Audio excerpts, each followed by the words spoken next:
look at lesson number 5. It's the last lesson in this chapter on exponential and logarithmic functions. So this section makes heavy use of the graphing calculators. All of the instructions are here for you to follow as you're going through and solving this. So make sure, let's start off by having our calculators out so that when we start working on these questions, we have the calculator nearby to go through them. So Simon is a research scientist and is investigating a new bacteria culture which could help strengthen a person's immunity system. If you have been watching your current events, one of the things that has come up is there is a wide belief that by 2030, which is 13 years from now, so when you guys hit that middle age spot, antibiotics will no longer be effective to kill 90% of infections because they've been so either overused and not used correctly that bacteria is developing a resistance to all of the antibiotics that we are coming out with. So it is a cause for concern because of the fact that some of these bacterial infections, especially for those that have a compromised immune system, that are older or younger, could actually die from infections that 20 years ago we would have wiped out with penicillin. It's not working anymore. And part of why it's not working is because people don't follow the prescription. When it says to take every so many hours for this duration of time, they don't, and it allows the bacteria to actually mutate and develop a resistance to that antibiotic. So something like a research assistant being able to come up with another antibiotic that would be effective is a good thing. So this scientist isolates 50 cells and records the growth in the number of cells over a period of 5 hours. Her results are shown in the table below. So she starts off at 0 hours with 50 bacteria, then it goes up to 75, 112, 169, 253, and 380. So I want you to take a moment and plot those 6 points and see what we get on the graph when we plot them. So what do you notice about these points? How would you describe them? They're increasing. They're increasing. Are they linear? No. What does linear mean again? Straight line. So they're non-linear. So from the last list below, select the best alternative for the type of growth pattern exhibited. So we've already said they're not linear. Okay? Are they quadratic, exponential, or logarithmic? So we know a linear is a straight line.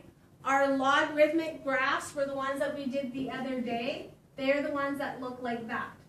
So is it logarithmic? Nope. Quadratics we studied last year. What do quadratics look like? So what do we call that shape? Parabola. So a quadratic looks like this, or it could open upside down. Does that look like a quadratic? Well, there's 4 quadrants. Possibly. Okay, so maybe. And then my exponential functions, those are my growth functions that go like this. So which one is it going to be, quadratic or exponential? Exponential. Why? Because you can confirm it looks like an exponential graph. You can't confirm right now if it's going to become a parabola because you only have that side of the graph. Okay. The other thing too, look at the context of the question. She isolated 50 bacteria cells. What had happened if she had isolated 25? Or if I went back to before there was 50, time 0 is when she started. But eventually, or at some point in time, if I went back in time, if I could, there'd only be 1 bacteria cell. So this graph is going to go like this. It doesn't spike up on the other side. Okay?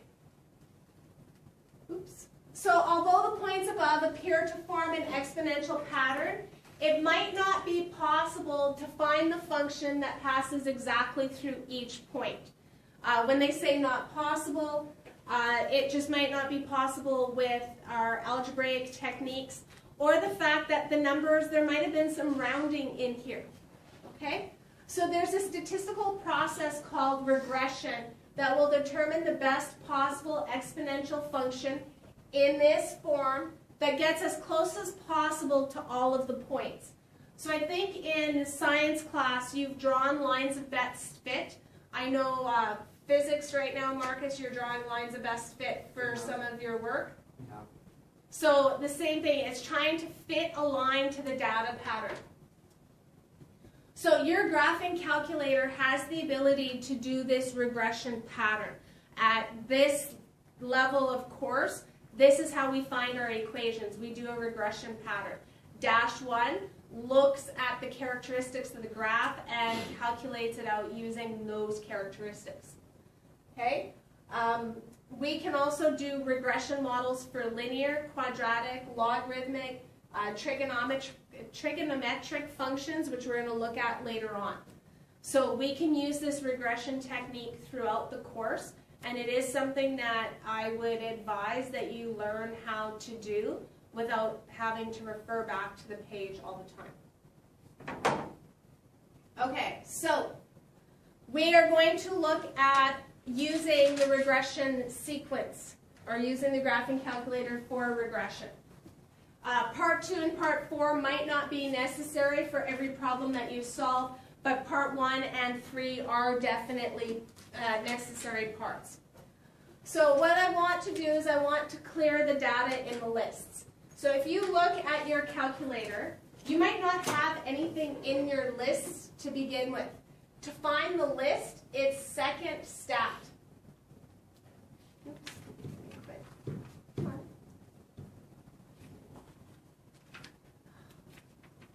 That's what I'm getting.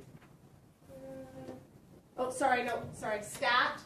If you press the stat button and then the edit button, who has stuff in their L1 and L2 lists? Okay. When you go to clear the lists in here, there's two ways. The book is showing you one. You can go second plus to access the memory, and then you can go clear all lists. That's probably the easiest way of doing it because it clears the data in the list.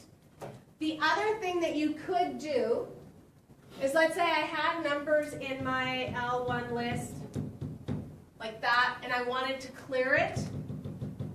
I can go up to L1, press clear, and then press enter. Clear, not delete. If you press delete, you delete the L1 list, and then we have to do a reset on the calculator to get it back. So you can clear the list. Okay? So now from here, you're going to enter your data points. What you need to decide is what variable am I going to put in the L1 list? What variable do I put in the L2 list? So what variable do you want to put in L1?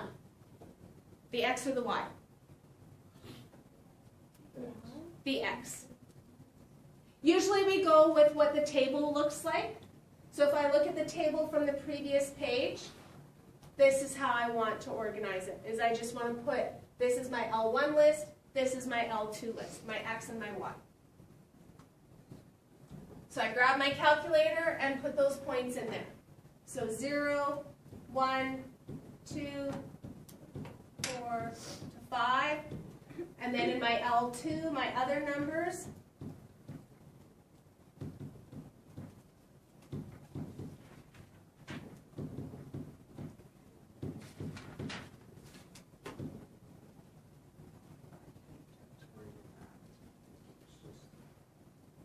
You press the stat button. Not the second, just the stat. This is going to try for our one calculator. Yes, you can.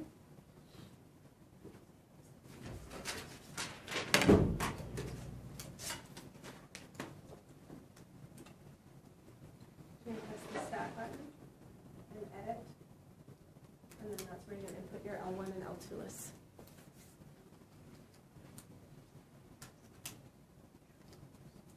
So that's part 1, okay? If I want to get out of this menu, if I want to get out of any menu, second quit brings me back to my general screen.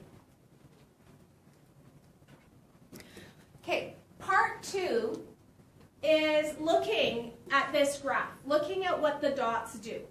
So in order to do that, first of all, go into your y equals menu and make sure you don't have any equations in there. So I have a 2 to the power of x, I'm going to clear that. I don't want to have anything in there.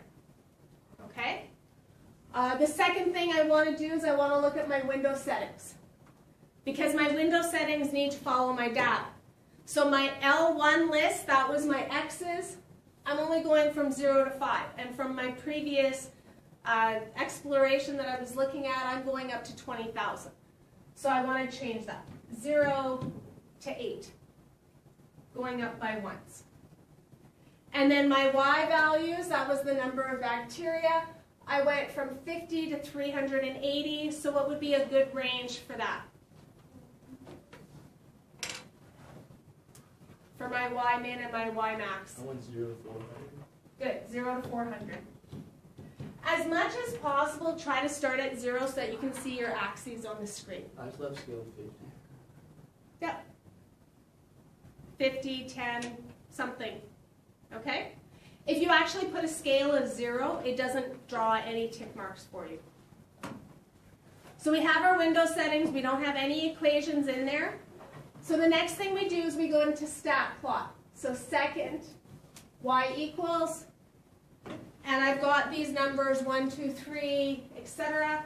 So we're going to go plot 1. So press enter. The first thing that I want to do is I want to turn the plot on. Because right now we have it off. By turning it on, we're telling the calculator to take the stuff that's in the L1 and L2 lists and put them into the graph. And then it gives you the type of graph, so you can do histograms, you can do box and whisker plots. We're concerned with the scatter plot. I've never actually done any equations other than just doing the scatter plots. And then we've got our X list and our Y list. So if I was doing multiple regressions, I could change these lists. If I had an L3 list because I was looking at a different type of bacteria, then I could change this to be L3. And if I wanted to change it to be an L3, it's pressing the alpha button and then 3. Oops, sorry. Nope. Sorry. Second, and the number 3, L3 comes up. I want this to be L2, so it'd be second function L2. And then the last thing is, what do you want the marks to look like? Little squares, little pluses, or just dots? It doesn't matter which one you pick. I find the little squares to be a little bit bigger. Once you have this done, and especially the plot on, that's the big one. Then if you press graph, there's my plots. So that's the graph that you guys did by hand. We now have it on the calculator. Mine said quit. Okay. So it might not be necessary to look at the graph all the time, but if you are wondering what type of graph you have, looking at the pattern, looking at the shape of it can be useful if you don't have time or you don't have a grid to plot the points on. So that's part 2. Part 3 is calculating the equation to represent the data. So if you were not told, if the question didn't say calculate the exponential equation, that's why you'd want to take a look at what this shape is and then think about the context of the question. If the question tells you, find the exponential equation to this data, then you know what equation you're looking for. So to find the equation, or to have the calculator find that equation for you, you press stat. And then you go to calculate, because it's going to calculate something for you. And if you notice, then we get this list of stuff. We've got 1 var, 2 var, median, median. This right here, this is my linear regression, quadratic regression, cubic regression, quartic. Another form of a linear regression. What would this be? LN. What does ln stand for? It's on your calculator. Look on your calculator. Where do you see ln? Okay, so what was ln? Natural log. So this is a natural log regression. Then I have exp. What do you think that is? Exponential regression. So I hit enter on that. And then I get this screen that comes up. Yours might look a little bit different depending on the age of your calculator. The X list and the Y list. So again, I want to make sure that those match up. I want the calculator to pull the X's from that L1 list I entered into, the Y's from the L2. That's really the only thing that I ever touch when I'm doing this. You can go down to calculate. And then it calculates it for me. Not only does it calculate it for me, it actually tells me what the equation should be. The equation is in the form of y equals a times b to the power of x. This is the value of a, this is the value of b. Okay. Who didn't get this? I missed how to get to that screen. Okay, so go stat, calc, and then we scroll down to number 8, number 10, which was exponential regression, or 0. Press enter, and then I get to this. Yeah, see, mine doesn't give me that. What does yours give you? It just comes up as like the, Exponential Exponential, regression, and then I have L1, L2? no, it doesn't even give me on one. I press enter and then it'll give me my Okay. answer, but I don't get like that screen. This is just the version of the calculator because it's an 84. Does a little bit differently. But yours still brought you to the end point.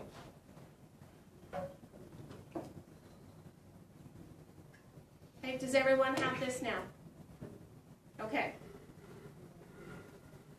So there's something else that you can do as well, and this is talked about in part 3. It's called a correlation coefficient. It's called an R value. And basically, what does it mean when something correlates?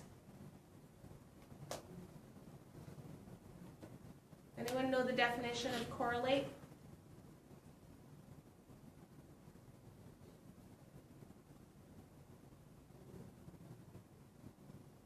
I feel like Ferris Bueller's Day Off. Anyone? Anyone? To correlate means to match up. So this correlation coefficient, the closer that number is to a positive or a negative 1, the more closely the data fits the equation. So to turn on the correlation coefficient, if I go second and 0, I get this catalog. So if you're ever stuck on the calculator and you can't find something and you're not sure which menu it should be, there's a catalog. It's like an index. So it's all listed in alphabetical order. I want the correlation coefficient. If you notice in the upper right-hand corner of the calculator, it has A for alpha, meaning the calculator's in alpha mode. So if I look for the letter C, which is where the program button is, if I press that, it jumps to the C numbers. So then, or C menu selections. So if I keep scrolling down, what am I looking for? Oh, diagnostic, sorry, D. Not correlation coefficient, I'm looking for diagnostic. And I can turn the diagnostic on and then press enter so that it's done. When your calculators are reset, which happens before an exam, the diagnostic gets turned off. You have to manually go back in and turn it on. So now if I repeat that calculation, stat, calc, instead of going down, if I go up, I can reach the exponential regression that way.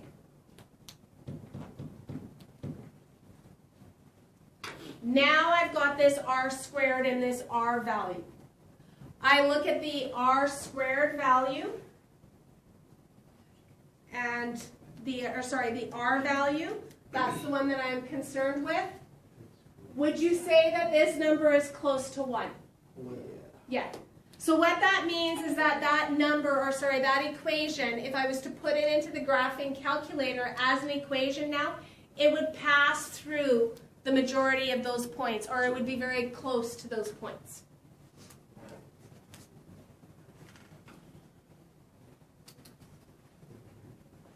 Okay, so how are we doing so far? Good? So the last thing would be, I've got this equation.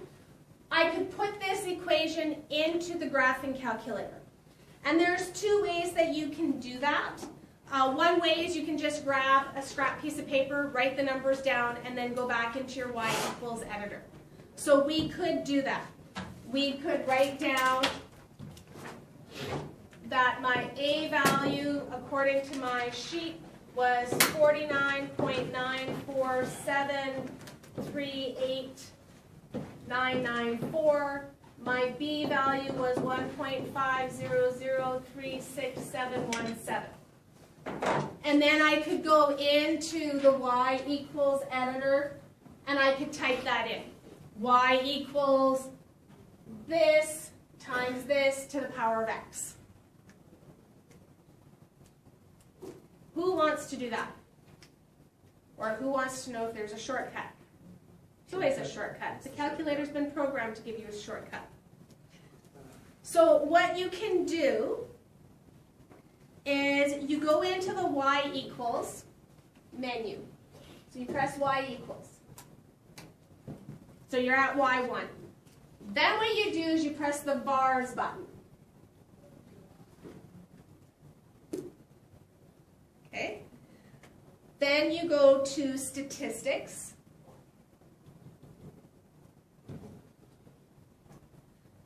From statistics, you go to EQ, which stands for equation. And choice number 1 is a regression equation. So that's going to tell the calculator to pull the regression equation and put it into Y1. So when you press enter, it goes straight into Y1. Now if you press graph, it draws a line. And if you notice that line as it's being drawn is very close, or it's going through, it actually went through 3 out of the 4 points, or 4 out of the 5 points. So I can do this vars. If I didn't, if instead I decided, you know what, I can't even remember how to get to that vars, I don't know what I'm supposed to do when I get there, I'm just going to write this in. So if I went 49.947, even if I just went 3 decimal places, times 1.500 to the power of x, and press graph, what happens? It creates a very, very similar or the same curve. So that part 4 that's outlined in the notes, it's a great tool to know, but don't stress yourself out on a test if you can't remember how to do it, because you can just write the numbers down. Okay? So we're going to do one class example, and then you're going to work the rest of the class on using your calculator and using regression to do these questions. So in class example number 4 from the previous lesson, we talked about carbon dating. The percentage of carbon-14 remaining was expressed as an exponential function of the age of the organic remains. Since a logarithmic function is the inverse of an exponential function, we could switch the variables and write the age as a logarithmic function of the percentage. So when you were working on the questions yesterday, a lot of times you had to do a y1 and a y2 graph and find the intersection points. What you could do is you could find the inverse function and then use your x values. So the table below shows the data for 5 recently discovered fossils. So what they've done is they've looked at the percentage of carbon-14, and from there, through other calculations, they've determined the age of the fossil. And now they've got enough, or they've got data in order to create a baseline, in order to look for a pattern. So we're going to create a scatter plot to confirm that a logarithmic function is an appropriate model for this data. So, talk me through the steps. What do I have to do first? Clear your list. Okay, clear my list. How do I clear my list? Second memory for. Okay, so second mem. Number 4 is clear all lists. Press enter so it goes done. Or you could go a second stat, I think, and clear list is better too. I could go into clear list. Okay? So now I have my list cleared. Now what do? I have to enter the data. So how do I enter the data? Oh, slow down here.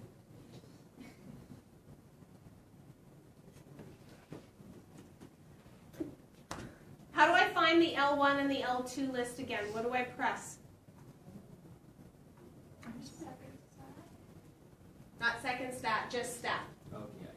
So stat, and then edit. So stat edit is where I put my lists in. My X's typically go into my L1 list. So I've got 95, 79, 68, 38, and 27. And then I have to put the data into my L2 list.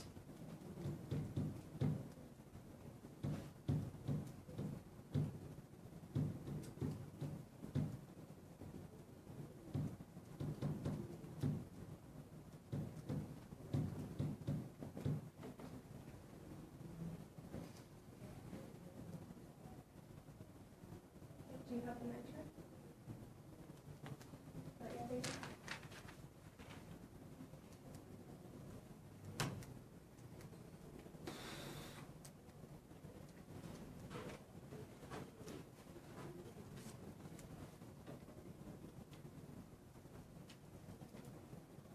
What if I wanted to see this as a graph?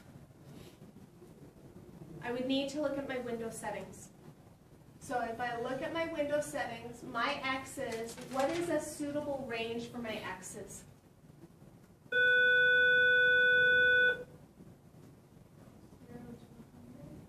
Perfect, thank you, Pearl. And a good scale would be going up by tens. What's a suitable range for my range?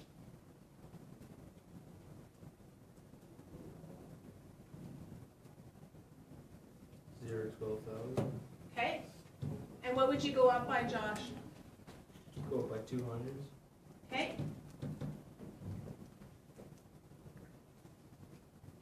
And then if I press graph, or sorry, first of all, I need to make sure that that Y1 equation from the previous time is cleared out. Otherwise, I'm going to get like a screwed up line.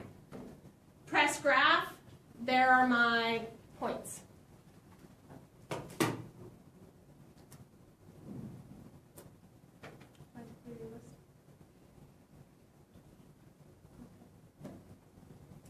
Press stop. Then edit. Press Control and edit. So then you have to go through. So if I highlight L1 and then press clear and then enter. That's another way that you can clear. So does this confirm that I have a logarithmic? Does this look like it could be logarithmic? It still kind of looks a little bit exponential, doesn't it? Okay? But because the question is asking us to do logarithmic, let's plug ahead and see what happens. So we are going to, the question actually asks you to look for the natural log, not for a common log, for the natural log regression. So I would go stat, calc, and then my natural log regression is 9. press enter, and then depending on your calculator, it might just come up or natural log regression, L1, L2, or you might have to press down to here, calculate, and there's my equation. A plus B times natural log of X. When I look at this now, my correlation coefficient is negative 0.9999999 something or other. That's pretty close to a positive or a negative 1. That's telling me it's fitting the data very nicely. Whereas if I do a different regression, such as, let's say I did a linear regression.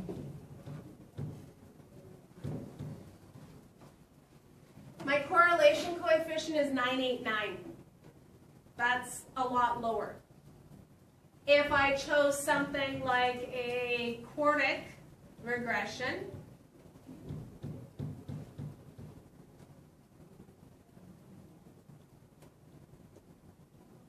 they don't even give me the R value because they can't calculate it. If I try an exponential regression,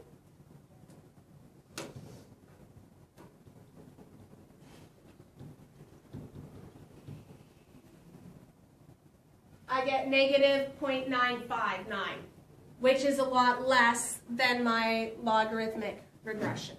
So that is a useful thing, being able to have that diagnostic on and that correlation coefficient, because then you can actually see what your correlation is, how strong it is. So if I go back to my natural log regression,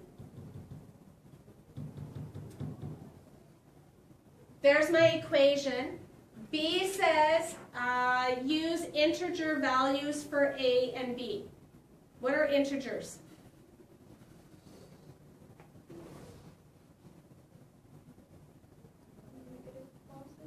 Negative and positive whole numbers, so no decimals.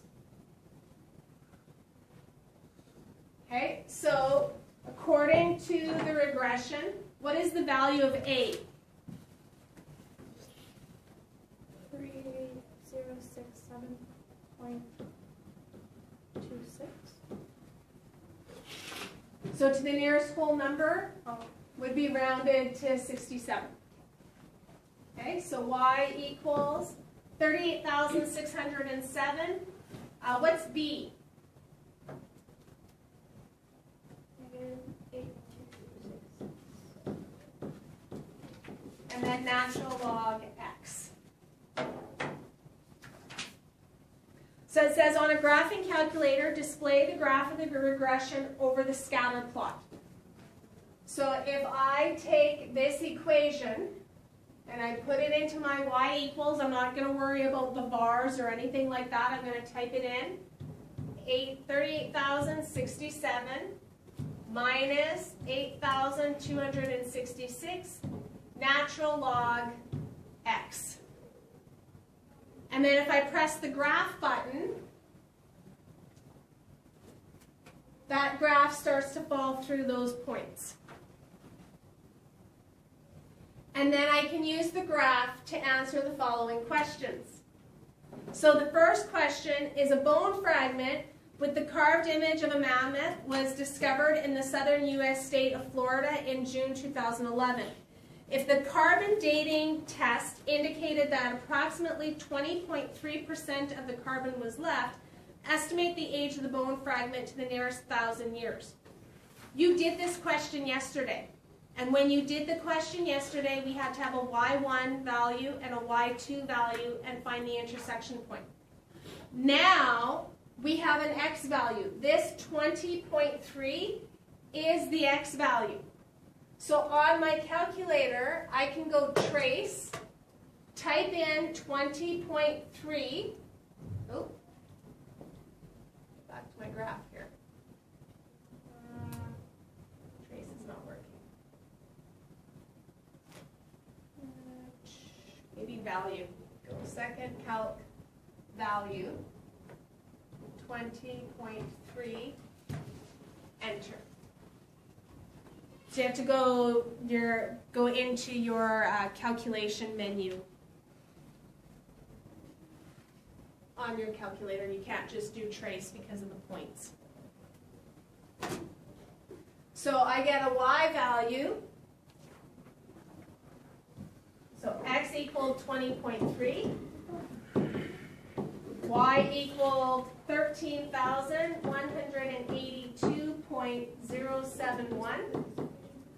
And the question was to the nearest thousand. 13. So it'd be 13,000. Oh, I got this in the wrong spot.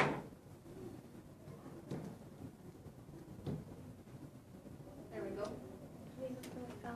So 13,000. So if the skeleton is about 10,000 years old, what percentage of carbon-14 should paleontologists find remaining in the bones?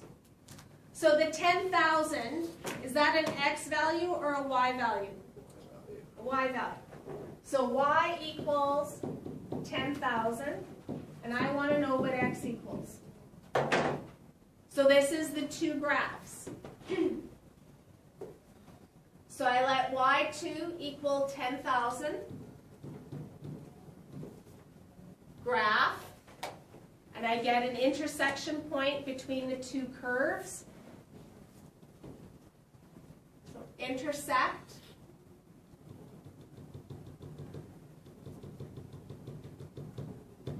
So once I get to that intersection point, it's a matter of pressing enter 3 times until intersection comes up.